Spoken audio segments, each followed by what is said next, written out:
बिस्मिल्लाहिर्रहमानिर्रहीम। Another reaction of preparation of amine हमारे पास है रिडक्टिव एमिनेशन। हमें पता है कि अगर हम एल्डिहाइड या कीटोन को ट्रीट करते हैं विद अमोनिया या फिर प्राइमरी अमाइन के साथ तो इनकी कंडेंसेशन होती है और हमारे पास इमीन्स बनते हैं। इमीन्स क्या है कि ये जो ऑक्सीजन है कार्बोनिल का, चाहे वो एल्डिहाइड हो या कीटोन हो, सो वो रिएक्शन करते हैं विद अमोनिया, ठीक है, और हमारे पास इंटरमीडिएट प्रोडक्ट बनता है इमीन। ये इक्विलिब्रियम में एक दूसरे के साथ एग्जिस्ट करते हैं और एट pH 2 में फिर ये हमारे पास क्या बना लेते हैं, इमीनियम आयन बना लेते हैं, ठीक है। अगर हम इसको फिर एसिड के साथ एट pH 6 ट्रीट करते हैं तो ये हमारे पास इमीनियम आयन बना लेते हैं। अब हमें मतलब this is actually a type of condensation reaction. अगर हम इसके कंडीशंस को थोड़ा सा चेंज कर लें, कंडीशन इस तरह चेंज कर ले कि हम इसकी हाइड्रोजिनेशन कर ले इन द प्रेजेंस ऑफ निकल, प्लेटिनम, पैलेडियम या फिर बोरोहाइड्रेट की प्रेजेंस में, तो जो हमारे पास इमीनियम आयन बनते हैं that is converted into amine. So this reaction is known as reductive amination reaction. Means कि aldehyde and ketone are converted into imine at a pH 6 and treated with a acid, it is converted into iminium ion, and then this iminium ion by treating with sodium cyanoborohydrate या sodium borohydrate, it is converted into amine, ठीक है। तो ये हमारे पास क्या है, primary amine भी बना सकते हैं, सेकेंडरी अमाइन भी बना सकते हैं एंड टर्शरी अमाइन भी हमारे पास बना सकते हैं।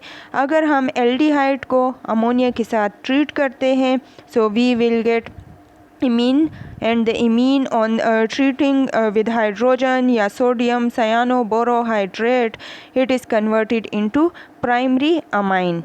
सिमिलरली अब देखें कि हमारे पास क्या है, अमोनिया कीटोन के साथ भी रिएक्शन करके इमीन बना लेते हैं और फिर सोडियम सयानोबोरोहाइड्राइड की प्रेजेंस में ये हमारे पास प्राइमरी अमाइन बना लेते हैं, जिसका ये जो अल्काइल ग्रुप है that is actually a secondary alkyl group, ठीक है। ये सेकेंडरी अल्काइल ग्रुप बना लेते हैं और जो अमाइंस का नाइट्रोजन होता है उसके पास हमारे पास क्या है कि अगर हम प्राइमरी अमाइन लेंगे या सेकेंडरी अमाइन लेंगे, उसको एल्डिहाइड और कीटोन के साथ ट्रीट करेंगे तो according to that primary amine, secondary amine या नाइट्रोजन डोनेटिंग ग्रुप, इसकी वजह से हमारे पास डिफरेंट टाइप के अमाइन बन सकते हैं। अब देखिए अमोनिया के साथ रिएक्शन से प्राइमरी अमाइन बन गए। अगर हम इसको ट्रीट करते हैं विथ प्राइमरी अमाइन सो हमारे पास अगेन मोनो सब्सटीट्यूटेड इमीन बन जाएंगे, ठीक है, जिसके पास एक अल्काइल ग्रुप यहाँ पे अटैच हो गया और उसको सेम कंडीशन में हाइड्रोजन के साथ या फिर सोडियम सयानोबोरोहाइड्रेट के साथ ट्रीट करते हैं तो हमारे पास क्या प्रोड्यूस होगा, सेकेंडरी अमाइन प्रोड्यूस होगा। अगर हम इसको कार्बोनिल कंपाउंड को ट्रीट करते हैं विथ 2 डिग्री अमाइन तो हमारे पास क्या प्रोड्यूस होगा, हाइड्रोक्सिल कंटेनिंग अमाइन कंपाउंड हमारे पास प्रोड्यूस हो जाते हैं, जिसकी फिर हम क्या करते हैं, हाइड्रोजिनोलाइसिस करते हैं। हाइड्रोजिनोलाइसिस के थ्रू क्या होगा कि हाइड्रोजन की एडिशन होगी और वो इस हाइड्रोक्सिल के साथ बॉन्ड बनाएगा एक हाइड्रोजन, ठीक है, और दूसरा हाइड्रोजन जो है वो इस कार्बन के साथ बॉन्ड बना लेगा, तो ये क्या कर लेगा, वाटर की फॉर्म में निकल जाता है और हमारे पास 3 डिग्री अमाइन प्रोड्यूस हो जाते हैं। अब हमने कहा कि जो अल्काइल ग्रुप प्रेजेंट होता है, because of this alkyl group substitution या एलिमिनेशन में क्या होगी, कंपटीशन होगी। लेट्स सपोज हम ले लेते हैं साइक्लोहेक्सानॉल, उसको ट्रीट करते हैं विद फास्फोरस ट्राइब्रोमाइड के साथ तो हमारे पास साइक्लोहेक्साइल ब्रोमाइड बनेगा। अब ये देखिए ये जो साइक्लिक कंपाउंड था इसका जो कार्बन है जो डायरेक्टली हेलोजन के साथ अटैच है, this is actually 2 degree alkyl, ठीक है। सो द 2 डिग्री अल्काइल की अगर हम अमोनोलाइसिस करते हैं या रिडक्शन करना चाहते हैं, उसको अमोनिया के साथ ट्रीट करना चाहते हैं, तो हमारे पास 2 पॉसिबल प्रोडक्ट बनेंगे। एक तो बनेगा हमारे पास साइक्लोहेक्सीन, ठीक है, and the other is cyclohexyl ammonium bromide बनेगा। बट हमें पता है कि if the complicated structures are present, if the the branch structure are present, so the compound will be converted into the most stable form। वो ऐसे stable form में अपने आप को कन्वर्ट करेगा कि वो फर्दर रिएक्शन ना कर सके। इसलिए हमारे पास जो सेकेंडरी अल्काइल हम लेते हैं, तो उस केस में मेजर प्रोडक्ट हमारे पास अल्कीन आएगा, सब्स्टिट्यूशन प्रोडक्ट हमारे पास नहीं बनेगा। लेकिन हम क्या कर सकते हैं कि हम कंडीशन को चेंज कर ले।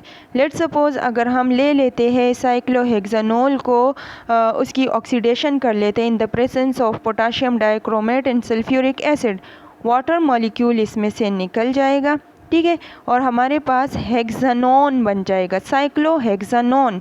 One of the hydrogen is remove from the OH group and the other hydrogen will be removed from this carbon।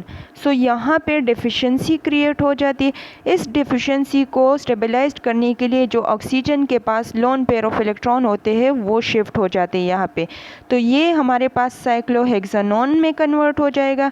And the cyclohexanone on treating with ammonia will be converted into cyclohexene imine, ठीक है, and the cyclohexene imine will be converted into cyclohexyl amine by the sodium cyanoborohydride की presence में, या फिर उसकी अगर हम hydrogenation कर लें इन द प्रेजेंस ऑफ निकल या प्लेटिनम पैलेडियम की प्रेजेंस में। तो कंडीशन बहुत ज़्यादा ज़रूरी है हमारे पास कोई भी रिक्वायर्ड प्रोडक्ट हासिल करने के लिए।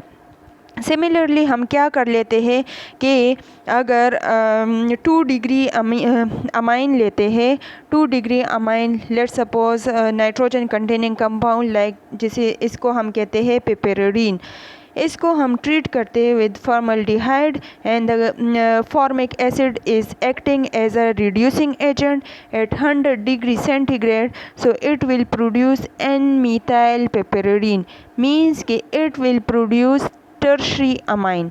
ये हमारे पास क्या कर लेते हैं, टर्शरी अमाइन प्रोड्यूस करते हैं, carbon dioxide and water will be remove, या water, these are acting as a side product. Same tertiary butyl amine को अगर हम फॉर्मल्डिहाइड के साथ और रिड्यूसिंग एजेंट इस फॉर्मिक एसिड 100 डिग्री सेंटीग्रेड पे ट्रीट करते हैं, so we will obtain what, N di methyl tertiary butyl amine will be obtained। So this is all about what reductive amination of the carbonyl compound, ठीक है। Aldehyde या ketone की ammunition कर लेते हैं, उसकी फिर रिडक्शन कर लेते हैं, so we will obtain amine.